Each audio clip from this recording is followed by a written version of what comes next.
തുലാക്കൂറിൽ വരുന്ന നക്ഷത്രങ്ങൾ ചിത്രയുടെ രണ്ടാമത്തെ അര, ചോതി, വിശാഖത്തിൻ്റെ ആദ്യത്തെ മുക്കാൽ ഭാഗം. ഇവരെ സംബന്ധിച്ചിടത്തോളം ഈ ആഴ്ച 4-ാം ഭാവത്തിൽ സഞ്ചരിക്കുന്ന ശുക്രൻ്റെയും അതുപോലെ തന്നെ ബലമുള്ള ചൊവ്വയുടെയും ബുധൻ്റെയും ഒക്കെ നില ഗുണകരമാണ്.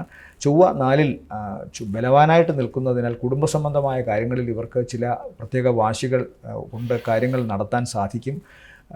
ആലസ്യത്തിലാണ്ട് കിടന്നിരുന്ന കുടുംബത്തിലെ ചില പ്രവർത്തനങ്ങൾ ഇപ്പോൾ ശക്തമായി മുന്നോട്ട് വരികയും അത് പ്രവർത്തനത്തിൽ വിജയമുണ്ടാവുകയും ചെയ്യും. മാതാവുമായി ബന്ധപ്പെട്ട കാര്യങ്ങളിലും മാതാവിൻ്റെ രോഗാവസ്ഥയിലുമൊക്കെ മാറ്റം കാണുന്നുണ്ട്. എന്നാൽ വാഹനം വളരെ സൂക്ഷിച്ച് ഓടിക്കണം എന്ന് കാണുന്നു. വാഹനത്തിന് പുതിയ വാഹനം വരികയോ വാഹനത്തിൻ്റെ അറ്റകുറ്റപ്പണികളൊക്കെ മാറ്റി അത് തിരിച്ച് ലഭിക്കുകയോ ഒക്കെ ചെയ്യാം.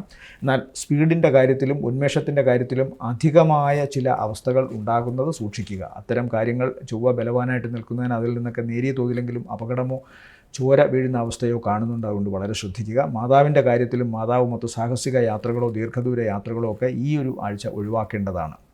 എന്നാൽ പൊതുവെ വീടിന് ലഭിക്കുന്ന ലൗകികമായ നേട്ടങ്ങൾ തീർച്ചയായും ഈ ആഴ്ച ഇവർക്ക് അനുവദിച്ച് കിട്ടുന്നതാണ്. സാമ്പത്തിക നേട്ടമുണ്ടാകുന്നു. വീടിൻ്റെ പല അറ്റകുറ്റപ്പണികളും നിവർത്തിക്കപ്പെടുന്നു. ചിലപ്പോൾ വീടുമായി ബന്ധപ്പെട്ട് പുതിയത് വാങ്ങാനോ അല്ലെങ്കിൽ ഇല്ലാത്തവർക്ക് പുതിയ ഒരു വീട് കിട്ടാനോ ഒക്കെയുള്ള ആഴ്ചയുടെ തുടക്കമാകാം ഇന്നത്തെ ദിവസം, അല്ലെങ്കിൽ ഇന്നത്തെ ആഴ്ചയിൽ അത് തീർച്ചയായിട്ടും അവർക്ക് അനുവദനീയമായി കിട്ടുന്നതാണ്. മറ്റൊരു ഗുണകരമായ അവസ്ഥ അമ്മാവന്മാരുമായി ബന്ധപ്പെട്ട് ചെറിയ കലഹമോ പ്രശ്നങ്ങളോ വാക്കുതർക്കമോ ഒക്കെ ഉണ്ടാകാനുള്ള സാധ്യതയുണ്ട്. പ്രത്യേകിച്ചും വീടിൻ്റെ തർക്കമോ ഭൂമിയുടെ അതിർത്തി സംബന്ധമായ കാര്യങ്ങളിലോ ഒക്കെ ആകാം ഇതുണ്ടാവുക.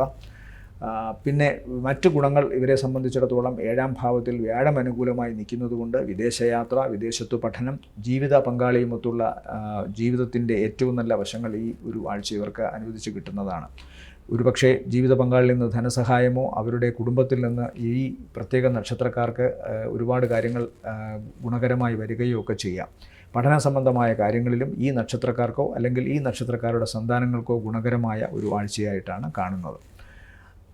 6-ാം ഭാവത്തിൽ സഞ്ചരിക്കുന്ന രാഹു ഉദര സംബന്ധമായ അസുഖങ്ങൾ വിളിച്ചു വരുത്തിയേക്കാം. അതുകൊണ്ട് ആഹാരം, അതുപോലെ തന്നെ ലഹരി പദാർത്ഥങ്ങൾ, മറ്റ് ലഹരി ഉപയോഗിക്കുന്നവർ ഇവരൊക്കെ തന്നെ വളരെ ശ്രദ്ധിക്കുക. ഈ ആഴ്ച ഇതുമായി ബന്ധപ്പെട്ട് ഏതെങ്കിലും തരത്തിലുള്ള ദോഷാവസ്ഥകൾ ഇവർക്ക് ബാധിക്കാം. ഈ ആഴ്ച ഇവരെ സംബന്ധിച്ചിടത്തോളം നല്ല ദിവസങ്ങളെന്ന് പറയുന്നത് 1-ാം തീയതി താരതമ്യേന ഗുണമാണ്. പിന്നീട് 12, 13, 14 ഉച്ചവരെയും ഗുണമാണ്.